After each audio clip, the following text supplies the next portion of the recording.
This meeting is being recorded. அனைவருக்கும் பொன்தமிழ் ஒடியலின் இனிய பொன்னான மாலை வணக்கம். இன்றைய தினம் நம்முடைய சுற்றுப்புற சூழல் பாதுகாப்பு மற்றும் அதனால் அதை பாதுகாக்க தவறியதால் ஏற்படுகின்ற விளைவுகளை பற்றி மிக அழகாக எடுத்துரைக்க நம்முடைய தமிழ் ஒடியல் கவிஞர் திருமதி பால்தங்கம் அவர்கள் நம்மோடு வந்துள்ளார்கள். ஆகவே இந்த கவியரங்கை வழக்கம் போல திருக்குறளோடு தொடங்கி வைக்க வருமாறு அவரை அன்போடு அழைக்கின்றோம். தமிழ் விடியல் சொந்தங்களுக்கு அன்பான இரவு வணக்கம். திருக்குறள்.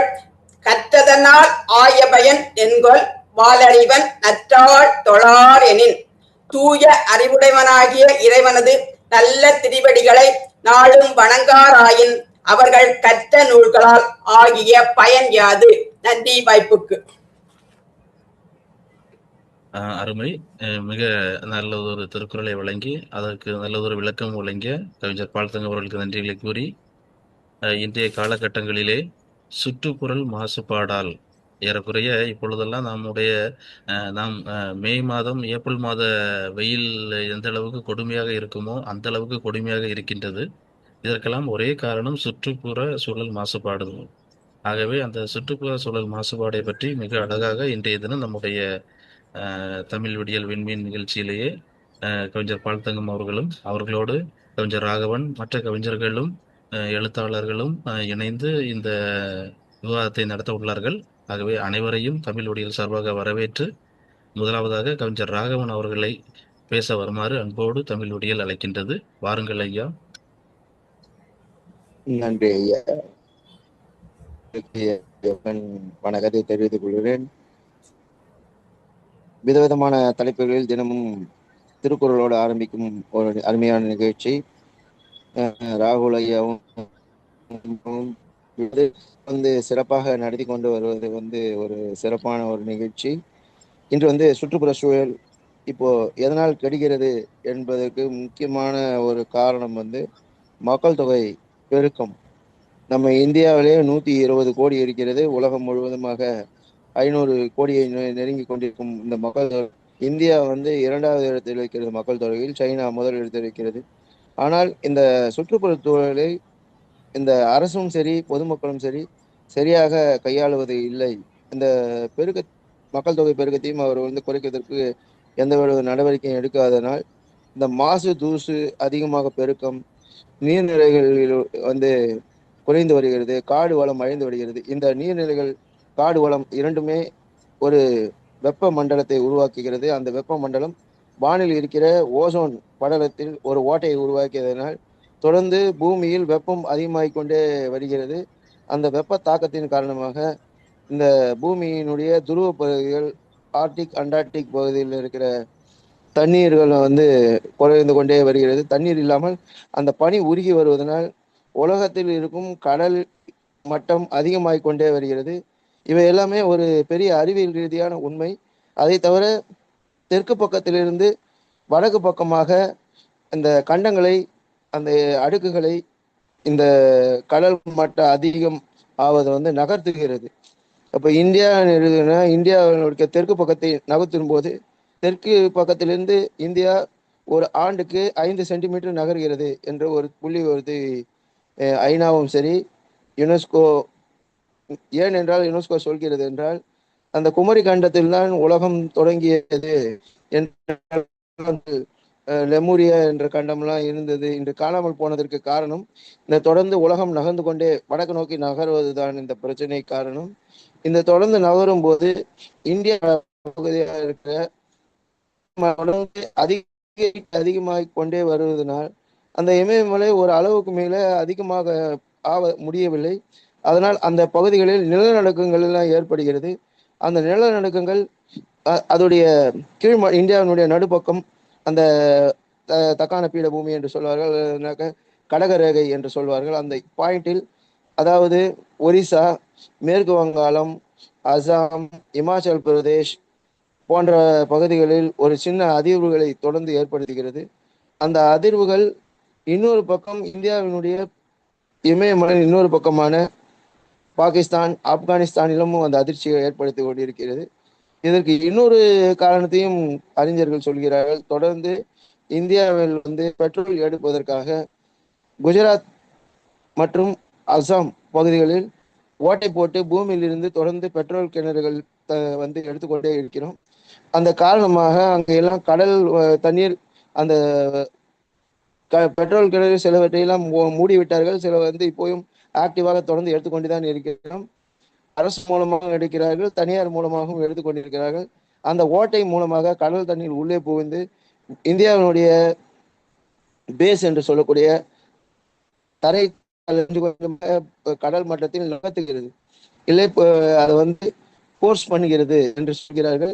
அந்த போர்ஸ் காரணமாக, அந்த ஒரு வேக சுழற்சி காரணமாக இந்தியாவினுடைய ஆக்சிஸ் என்று சொல்லக்கூடிய இந்தியாவினுடைய அச்சு கொஞ்சம் கொஞ்சமாக ஷேக் ஆகிறது என்றெல்லாம் கொண்டு சொல்லுகிறார்கள்.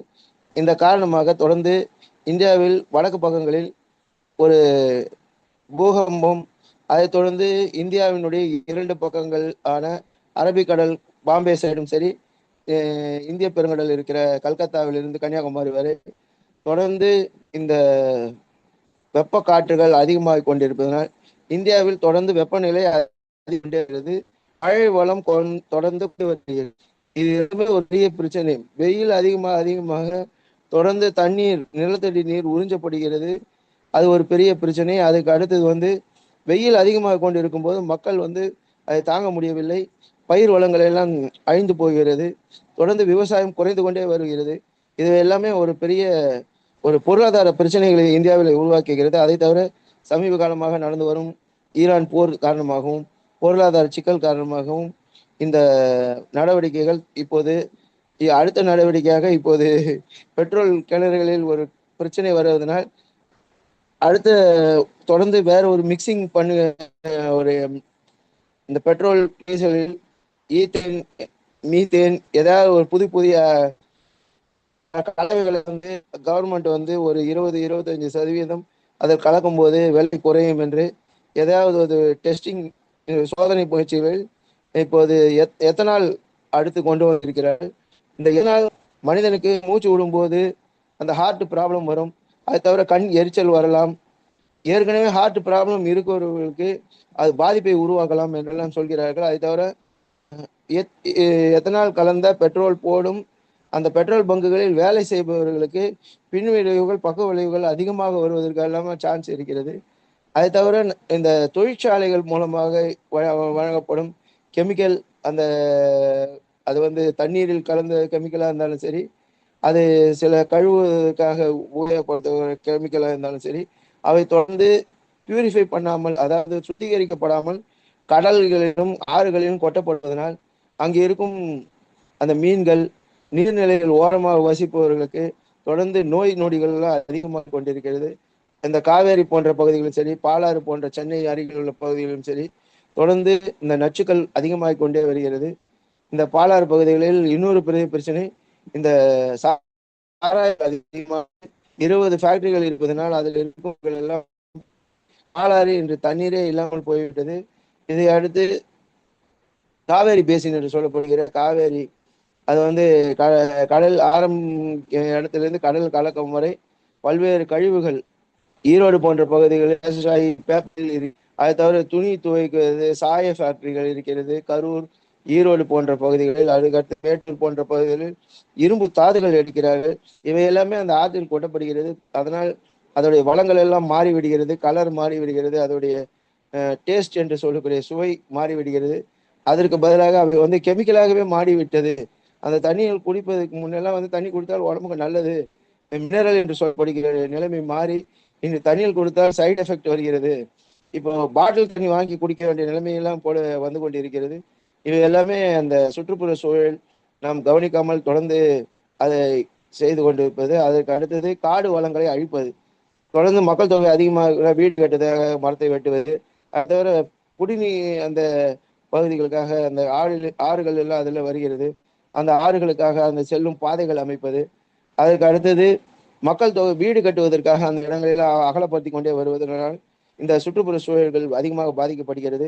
இந்த காவிரி கடல் கலக்கும் இடங்களான காவேரி பூமோட்டில் நிறைய சுந்தர்பன் காடுகள்லாம் இருந்தது. அதே போல கங்கை கடல் கலக்கும் இடங்கள்லாம் மேற்கு வங்காளத்தில் ஒரு காடுகள்லாம் இருந்தது. அவை வந்து சுனாமி வந்தாலும் சரி, பெரிய பூகம்பம் வந்தாலும் தடுத்து நிறுத்துகிற கடல் தண்ணி உள்ளே வராமல் தடுப்பாக இருந்தது. ஆனால் இன்னும் அந்த காடுகளை எல்லாம் அழிப்பதனால் இப்போது போன சுனாமி வந்தாலும் சரி, இனிமேல் சாதாரண இந்த அமாவாசை பௌர்ணமி போன்ற இந்த அதிகமாகும் போது ஊருக்குள்ள தண்ணி வந்துகிறது. சில நேரங்களில் கடல் உள்வாங்குகிறது என்று சொல்லப்படுகிறது. அதாவது கடல் நவுந்து போய் விடுகிறது. ஆனால் அங்க மீன் பிடிக்கிறதும் சரி, அந்த ஓரமாக வசிப்பவர்களுக்கும் மிகப்பெரிய அச்சுறுத்தலாக இருக்கிறது. இவை எல்லாமே இந்த சுற்றுப்புற அந்த பிரச்சனைகள், மக்கள் தொகை பெருக்கம், இவை எல்லாம் முக்கியமாக காரணமாக இருக்கிறது. அதை தவிர மக்கள் தொகையை ஒட்டி வாகன பெருக்கம் அதிகமாகிக் கொண்டே வருகிறது. ஒரு வீட்டில் ஒரு காலத்தில் ஒரு ஸ்கூட்டர் தான் இருக்கும். ஆனால் இன்று ஒரு காரு, 2 ஸ்கூட்டர் என்று அதிகமாக கொண்டே வருகிறது. இந்த மக்கள் தொகை பெருக்கம் காரணமாக வாகன பெருக்கம். அதுக்கு இன்னொரு காரணம், பொருளாதாரத்தில் நம்ம இந்தியா ஓரளவுக்கு அதிகமான சம்பளம், அதுக்கு ஐடி சொல்லப்படுகிற இந்த தொழில்நுட்பத்துறையில் அதிகமாக சம்பளம் தருவதனால் அனைவருமே அதிகமாக வாகனங்களை கொண்டு வருகிறது. அதை தவிர இந்தியா கவர்மெண்ட் புதிய திட்டம் ஒன்று கொண்டு வந்திருக்கிறார்கள். வெளிநாட்டிலிருந்து இந்திய நிறுவனங்கள் எல்லாம் போட்டியாக வெளிநாட்டு நிறுவனங்கள் நேரடி முதலீடு அல்லது அந்நிய நிறுவனங்கள் இந்தியாவில் தொழில் தொடங்க அனுமதி என்று பல்வேறு திட்டங்கள் கொண்டு வந்தன. அந்த வாகனங்கள் இந்தியாவில் பெருகிவிட்டது.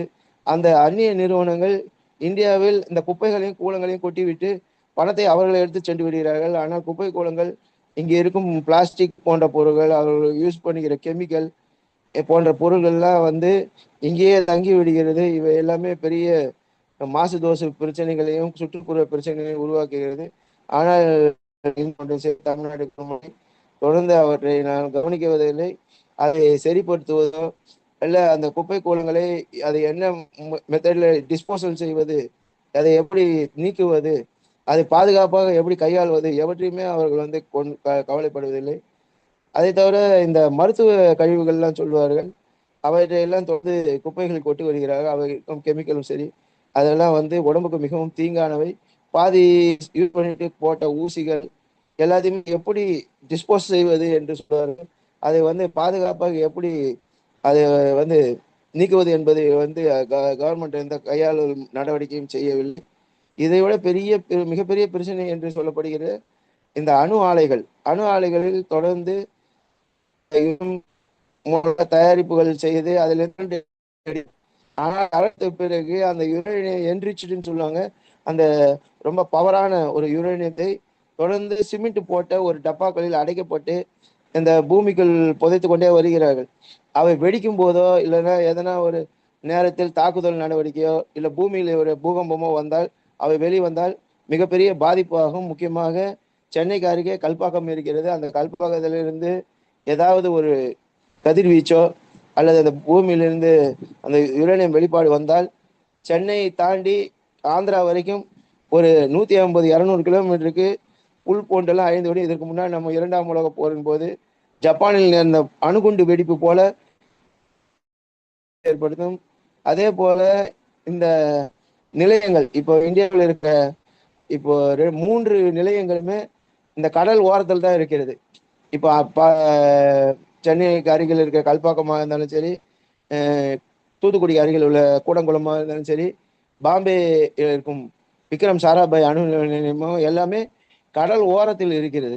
இவற்றிலிருந்து எதனா கதிர்வீச்சு வெளிவந்தால் கடல் ஃபுல்லாக கடலில் இருக்கிற இந்த பொருள்கள் அல்லது அதில் இருக்கிற விலங்குகள் கடலுடைய நிலைமை மாறிவிடும். அந்த ப்ளூ கலரே சேஞ்ச் ஆகிடும். மிகப்பெரிய ஒரு நுரை போன்ற ஒரு கெமிக்கல் எஃபெக்ட் வந்துவிடும் என்றெல்லாம் சொல்கிறார்கள். ஆனால் அரசாங்கம் அதை பற்றியும் கவலைப்படுவதில்லை. தொடர்ந்து அந்த மின்சாரத்தையும் எடுத்துக்கொண்டிருக்கிறது. இவை எல்லாமே மிகப்பெரிய பாதிப்பை தொடர்ந்து பூமியில் ஏற்படுத்தி கொண்டே இருக்கிறது. நம் மக்களும் அதை பற்றி அணு ஆலைகளையோ அல்லது மாசு தூசு கட்டுப்பாடுகளோ சுற்றுப்புற சூழலை பற்றி கவலைப்படாமல் தொடர்ந்து மக்களும் சரி அரசாங்கமும் இருப்பதனால் எதிர்காலத்தில் நம்முடைய குழந்தைகள் ஒரு சுத்தமான தண்ணீரையோ சுத்தமான காற்றையோ சுவாசிக்க முடியாமல் போகலாம். அல்லது இந்த நீர்நிலைகள்லாம் ஆறு ஏரி குளம்லாம் காணாம போய் போட்டோ எடுத்து வச்சு இங்க முன்ன ஆறு இருந்தது, இங்க இருந்தது. அது தவிர இப்போ 200 அடி ரோடு தொடர்ந்து இப்போ 400, 800 ரோடு எல்லாம் போட்டு கொண்டிருக்கிறார்கள். அதனால நிறைய ஆறு ஏரி குளங்கள்லாம் காணாம போய்விட்டது. அவற்றையெல்லாம் நிறைய ஊர்களே வாழாகிறது. நம்ம வேகமாக போக வேண்டும் என்பதற்காகவும் இப்போ புதிய புல்லட் ட்ரெயின் போன்ற திட்டங்களுக்காகவும் தொடர்ந்து நிலங்கள் அபகரிப்பு செஞ்சு இருக்கிறார்கள். அது தவிர சென்னைக்கு அருகிலே இன்னொரு ஏர்போர்ட் கட்ட வேண்டும் என்று 5 கிராமங்களை வந்து இப்போ அரசாங்கம் கையகப்படுத்தி இருக்கிறது. அந்த திட்டம் நடக்குமா நடக்காதா என்று தெரியவில்லை. அதை தவிர சென்னையை சுற்றி ஒரு 45-50 கிலோமீட்டருக்கு மெட்ரோ ட்ரெயின் கட்டுவதனாலும் நிறைய வளங்கள், அதாவது தண்ணீர், இந்த அந்த குடிநீர், போரூரும் சரி, அதுக்கு அருகில் உள்ள ஏரிகளை எல்லாம் காணாமலே போச்சு. தண்ணி தொடர்ந்து நிறைய ஏரிகள் காணாமல் போவதனால் நீர்வளம் தொடர்ந்து இறங்கி கொண்டே வருகிறது. அதனால் குடிநீர் தட்டுப்பாடும் சரி, சுத்தமான காற்றும் சரி, இனிமேல் எதிர்காலத்தில் கிடைக்குமா என்பதெல்லாம் மிகப்பெரிய கேள்விக்குறியாகி வருகிறது. இதே போல தொடர்ந்து நிறைய விஷயங்களை தொடர்ந்து பேசலாம். ஆனால் அருமையான இந்த வாய்ப்பு பேசுவதற்கு அளிப்பதற்கு மிகவும் நன்றி ஐயா. வணக்கம்.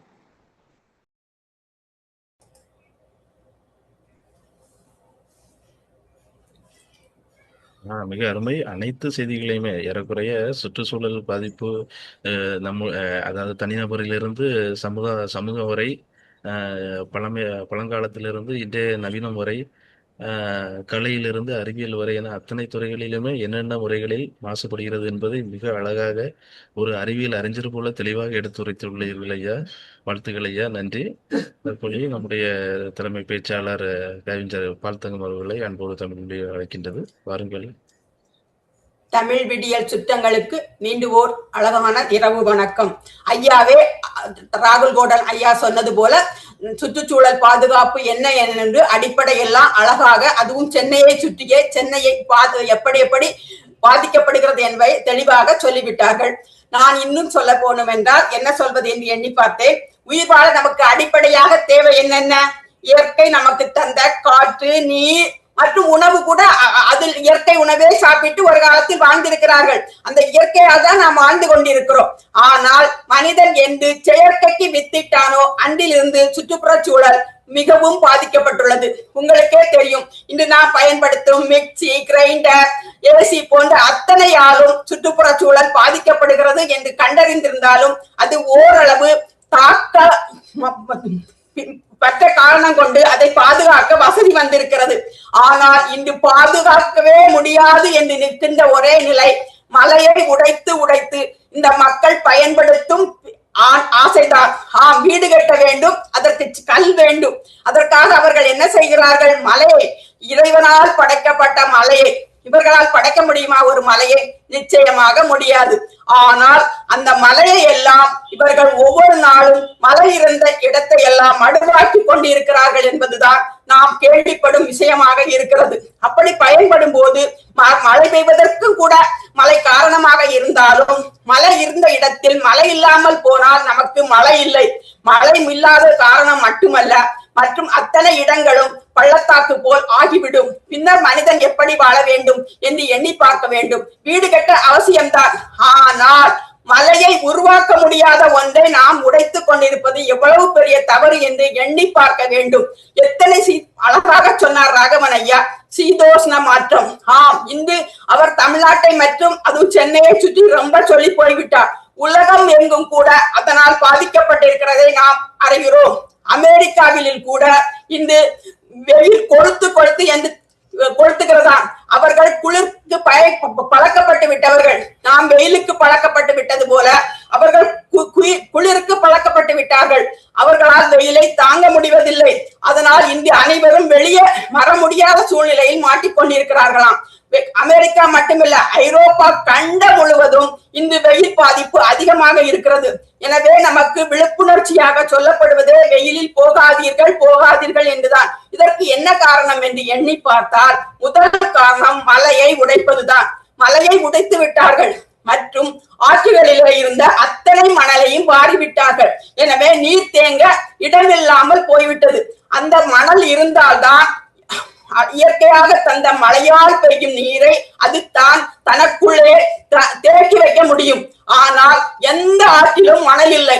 இப்பொழுது மணல் இல்லாமல் வீடு கட்ட எல்லாரும் மலையை உடைத்து அதிலிருந்து அந்த சின்ன சின்ன துகளை கொண்டுதான் சிமெண்டோடு கலந்து வீடு கட்டுகிறார்கள். இப்படி பாருங்கள், மலையையும் இல்லாமல் ஆக்குகிறார்கள், மணலும் இல்லாமல் போய்விட்டது. ஆற்றுப்படுகைகளிலே மணல் இல்லாமல் போய்விட்ட காரணத்தால் தான் இந்த நீர்கள் அங்கே தேங்க முடியாமல் போய்விட்டது. சென்னையிலே மழை பெய்தால் எங்கும் வெள்ளம் வருகிறதற்கு எத்தனையோ காரணங்கள் சொல்கிறார்கள். சென்னையிலே மக்கள் தொகை பெருகிவிட்டது, அல்லும் பகலும் பெருகி கொண்டே இருக்கிறது. ஏனென்றால் ஊரில் இருந்த அத்தனை காட்டையும் எல்லாரும் அழித்து விட்டார்கள். எனவே விவசாயம் பண்ண வழி இல்லை. அங்கே எங்கள் ஊரில் எல்லாம் நாங்கள் பார்த்தால் கன்னியாகுமரி மாவட்டம் தான் தஞ்சாவூர் மாவட்டத்துக்கு அடுத்து நெல் விளையும் பகுதியாக இருந்தது. இன்று நான் போய் பார்த்தால் அங்கே என் குழந்தை குட்டிகளுக்கு காட்ட வேண்டும் என்றால் நெல் என்றால் என்ன என்று சொல்லிக் கொடுக்க வேண்டும் என்ற நிலையில் தான் இருக்கிறோம். அப்படிப்பட்ட நெல்லே இனி கண்காட்சியில் வைத்து இதுதான் அம்மா நெல் என்று சொல்லிக் கொடுக்கும் போது அளவுக்கு நெல் விளைச்சல் இல்லை. அப்பொழுது அங்கே உள்ள விவசாய கூலிக்காரர்களுக்கெல்லாம் அங்கே வேலை இல்லை.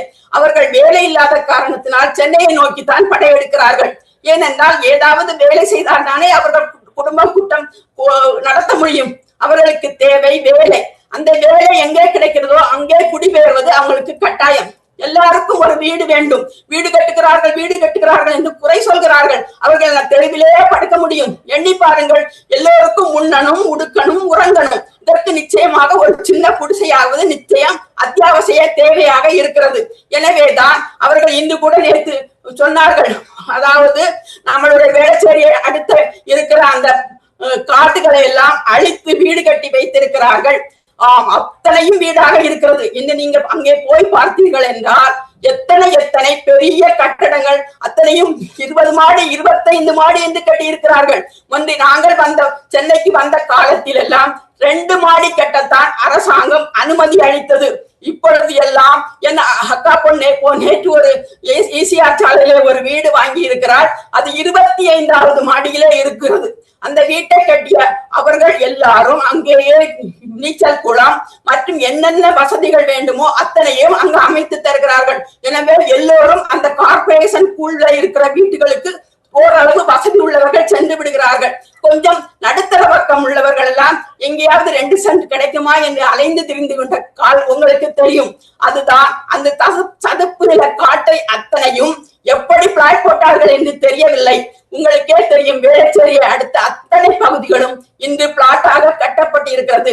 நேற்று என் கணவர் கூட செய்தித்தாளை படித்துவிட்டு ஒரு செய்தியை சொன்னார். என்னவென்றால் அங்கே என் கணவரின் நண்பர்கள் கூட 2-3 பிளாட் வாங்கி இருக்கிறார்கள். அந்த பிளாட் எல்லாம் இனி இடிக்கப்படும் என்று அறிவுறுத்தியிருக்கிறார்கள். அதனால் பாதிக்கப்பட்ட மக்கள் லட்சக்கணக்கில் என்று எடுத்துரைக்கிறார்கள். இப்படி வீட்டின் தேவைக்காக ஆற்று மணலையும் மலைகளையும் உடைத்ததோடு அல்லாமல் அத்தனை காடுகளையும் பிளாட் போட்டு விட்ட காரணத்தால் இந்த சுற்றுச்சூழல் ரொம்ப பாதிக்கப்பட்டிருக்கிறது. இது மாற்றப்பட வேண்டும் என்றால் இதற்கு மக்கள் மட்டும் முயன்றால் முடியாது. நிச்சயமாக அரசாங்கம் சட்டம் போட்டு மாற்ற வேண்டும். சட்டம் போட்டு மாற்றினாலும் அவர்கள் அங்கே வீடு கட்டி கொண்டு இருக்கும் மக்கள் எதிர்த்து நிற்பார்கள். ஏனென்றால் அவர்கள் தங்கள் அத்தனை உழைப்பையும் அங்கேதான் போட்டிருக்கிறார்கள். அவர்கள் ஒரு வீடு வேண்டும் என்பதற்காக தன் உழைப்பை எல்லாம் அங்கே கொட்டி வைத்து விட்டு எங்கே போவார்கள்? அவர்கள் விரட்டினால் எங்கே போய் நிற்பார்கள்? எண்ணி பாருங்கள். இப்படி இருக்கிற சுற்றுப்புற சூழலை பாதுகாக்க மரம் நடனும் என்று சொல்கிறார்கள். சென்னையை சுற்றியுள்ள இடங்களில் எல்லாம் மரநடம் இடமே இல்லை. தெருக்களிலே வீடுகளில் மரங்களை நட்டு வைத்தால் கூட அந்த காலத்து போல புளிய மரம், வேப்ப மரம் போன்ற மரங்களை நடாமல் இப்பொழுது எங்கேயோ நர்சரிகளில் உருவாக்கப்படும் மரங்களை கொண்டு நட்டு வைக்கிறார்கள். அவையெல்லாம் காற்றடைத்தவுடன், கொஞ்சம் காற்றடித்தால் போதும், அத்தனையும் கீழே விழுந்து விடுகிறது. அதற்கு பின்னால் 5 நாள் யாருக்கும் மின்சாரம் கிடையாது. ஏனென்றால் இந்த மரங்கள் எல்லாம் அப்புறப்படுத்தப்பட வேண்டும். இப்படிப்பட்ட சூழலிலே மரங்களை நட்டு நாம் இனி காட்டை உருவாக்க முடியுமா? எண்ணி பாருங்கள். ஆனாலும் எல்லா இடத்திலும் இப்பொழுது பேசப்படுகின்ற ஒரே காரியம் மரம் நடு என்பதுதான். எனவே நம்மளை போல ராகுலையா கூட பனைமரம் நடுவதில் மும்முரமாக ஒரு காலத்தில் இருந்து கொண்டிருந்தார். இப்பொழுது அந்த திட்டங்கள் எல்லாம் எந்த நிலையில் இருக்கிறது என்று எனக்கு தெரியாது. பனைமரத்தை போன்ற மரங்கள் நட்டால் அது தண்ணீரை தேக்கி வைக்கும் என்று அந்த காலத்திலேயே அறிவியல் அறியாத காலத்திலேயே பாமர மக்கள் அறிந்து வைத்திருக்கிறார்கள். எங்கள் பக்கம் எல்லாம் எவ்வளவு பனைமரக்காடுகள் இருந்தன என்று நான் கண்ணால் பார்த்ததை சொல்கிறேன். ஆனால் இன்று ஒரு பனைமரம் கூட இல்லை. ஆம், எல்லாரும் எல்லாம் அழித்துவிட்டு நாம் எங்கே போய் இனி நம் குழந்தைகளுக்கு காட்டுவோம் என்று தெரியவில்லை. நேற்று நான் என் மகள் வீட்டுக்கு சென்று வந்து கொண்டிருந்தேன். ஒரு டாக்ஸி டிரைவர் பேசிக்கொண்டு வந்தார். கருப்பட்டி என்ற ஒன்றை பற்றி அவர் ஆரம்பித்தார்.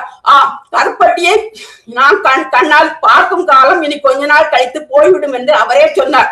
உடன்குடி என்ற இடம்தான் கருப்பட்டிக்கு பிரபலமான இடம். அங்கே என்ன செய்கிறார்கள் என்றால் ரேஷனிங் போர்டும் சர்க்கரை அதாவது சீனியை வாங்கி பாது காய்ச்சி பாதி கூப்பணி வந்த பக்குவத்தோடு சேர்த்து கருப்பட்டியாய் செய்து வித்து விடுகிறார்கள்.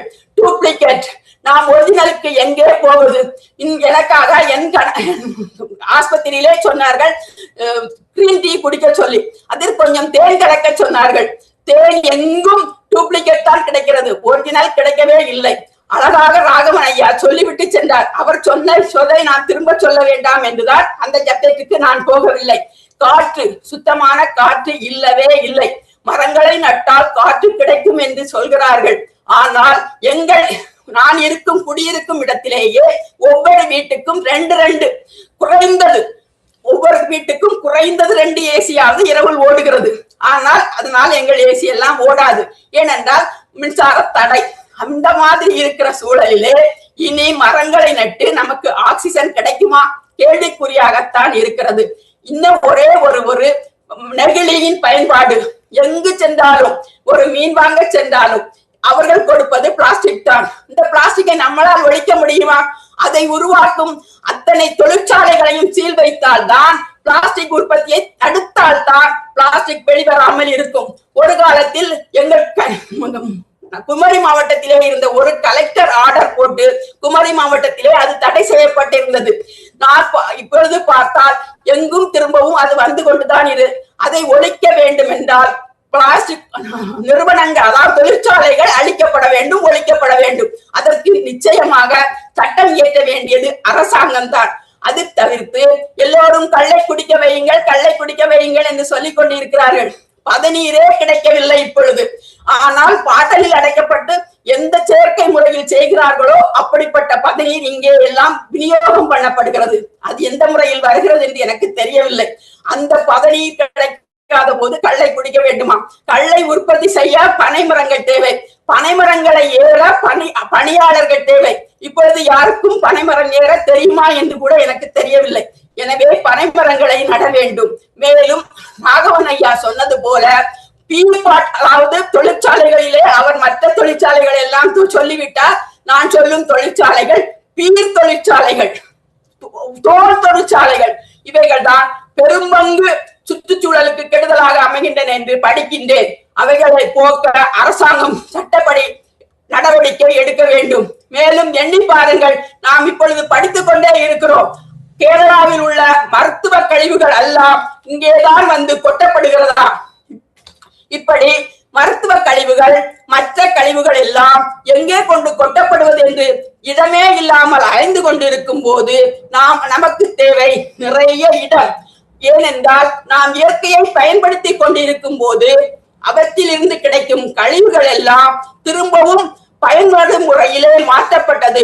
நீங்கள் பாருங்கள், மரத்தில் இருந்தும் விழும் இலைகள், செடிகள், கொடிகள் எல்லாமே திரும்பவும் உரமாக பயன்படுத்தப்பட்டது.